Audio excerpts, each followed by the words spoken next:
Welcome to Whiskey Gaming, and this is my late review of Dead Island 2. I played on the Xbox Series X, it's also available on the Series S, Xbox One, PS4, PS5, and PC. Yeah, I know, it finally made it out of development hell, right? So let's start with the story. You play as one of 6 characters. They each have their own unique personalities, but each one of them basically got the chance to escape LA. Unfortunately, their plane goes down because there's an infected on it, and that is how you find out that your character is immune. And the story starts out pretty damn generic. You and some other survivors team up, you're trying to find a way out, but it obviously gets way more complicated than that, with some weird cult stuff, some weird science stuff, and a whole lot of zombies. And I gotta say, at first I really wasn't expecting too much from the story because, well, the first game story was pretty laughable. But the story was better than I was anticipating, not that it's exactly the most story-rich game or the most satisfying story I've ever experienced, but it is more than good enough to push the game along. Now, when it comes to the audio, the music is good throughout the game. I think they picked some really good songs. Although when you're doing the whole open world thing, I would like a little bit more ambient music. Because while there are ambient sound effects, I just don't think they're quite enough. As for all the other sound effects, on the other hand, I was actually really impressed with how many there were and the quality of them. There's even different footstep sounds. There's like squeaky footstep sounds when you're on surfaces that would squeak when you walk across them. So I found like little details like that to be impressive, as well as just the sound effects of killing zombies is gross and squishy, and it's oh so satisfying at the same time. Which, yeah, I know that's a bit disturbing, but it kind of fits. As for the voiceover work, I was actually impressed. I think they did a good job. A lot of the characters are over the top, but it does fit with the LA theme and the over the top nature of the game. Now let's get into the gameplay mechanics and whatnot, and this is a first person zombie RPG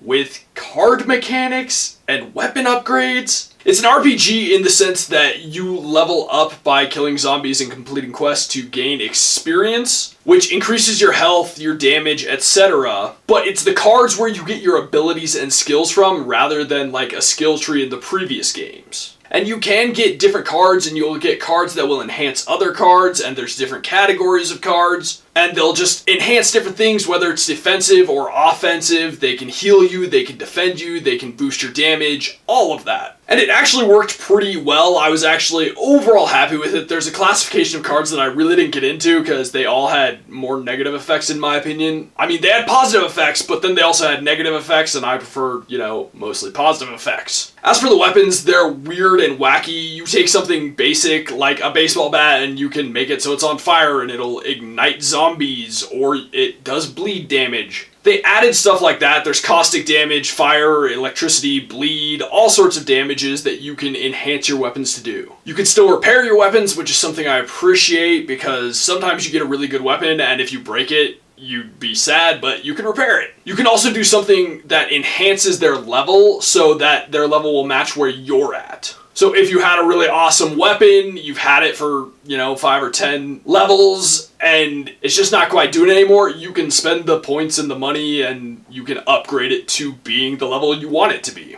There are quests or missions, whatever you want to call them. There's the main ones, there's the side ones, there's all sorts of other just weird and random side activities you will run into. The game overall, I wouldn't say takes itself too seriously, which is kind of appreciated. But all the missions, the world you're in, they all have a lot of personality. One thing that also will bleed into the graphics later is the damage on the zombies. It's not just cosmetic. You can break limbs, you can remove limbs, you can focus on the head, or you can try and, remove their limbs. And I think that's a really cool mechanic and I appreciate it. And I'm glad they carried it over from the first game. They just kind of expanded upon it. One thing I've always appreciated in the Dead Island games is that if you die, which happened to me quite a bit, you don't lose too much progress. You really don't lose any progress. It's not like you'll lose a level or anything. You may lose like a couple minutes of game progress. You may have to restart an encounter, but it was never to the point where it was just ruining anything. One thing that did make me a little sad is that there's no New Game Plus, but as of recording this, I did see an article that the developers are thinking of adding a New Game Plus. And based on how the game ended, I'm expecting either DLC or they're planning for a sequel already.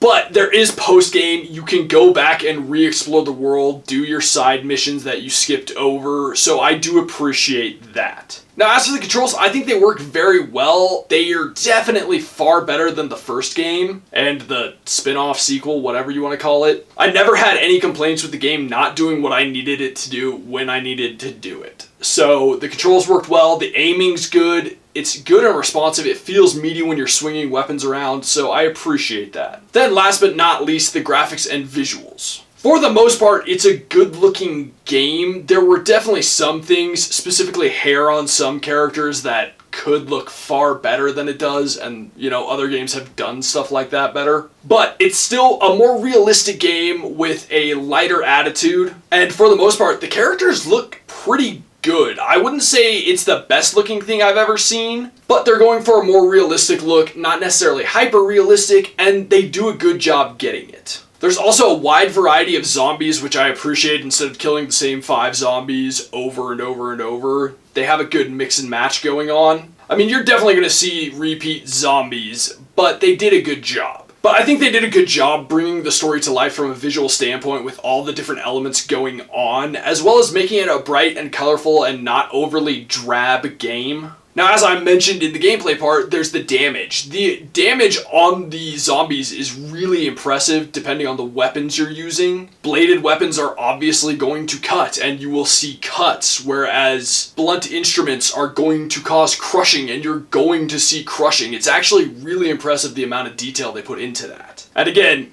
kind of gross and squishy, but in a satisfying way, which is, again, kind of disturbing. I should also say, I think they did a good job with the different effects in the game, whether it's the acid and the effects it has on the zombie, the fire, the electricity, any of those things. I think they very clearly put a lot of effort into all of that, and I like that. I'm very happy about that. This sequel should look better, it should do those things better, and they did. So to lead into the wrap-up, the thing that blows me away is A, this game was in development hell, and B, the first couple of games were just kind of shut your brain off, grind through things. And at first I was kind of feeling that with Dead Island 2, but the more I played it, the more I could see all of the improvements, and I was really impressed by all of them. I'm not going to sit here and tell you this is the game of the year, but this is definitely one of the biggest gaming comebacks you could ever have, really. 2 barely mediocre games, and then development hell, and then this. I really am actually happy I enjoyed the experience. So I'm very happy that I played this game. I can comfortably recommend this game. I can see myself going back and replaying this game. This is definitely what Dead Island should have been from the start, and it really would have changed the face of that whole experience had it been anything like this.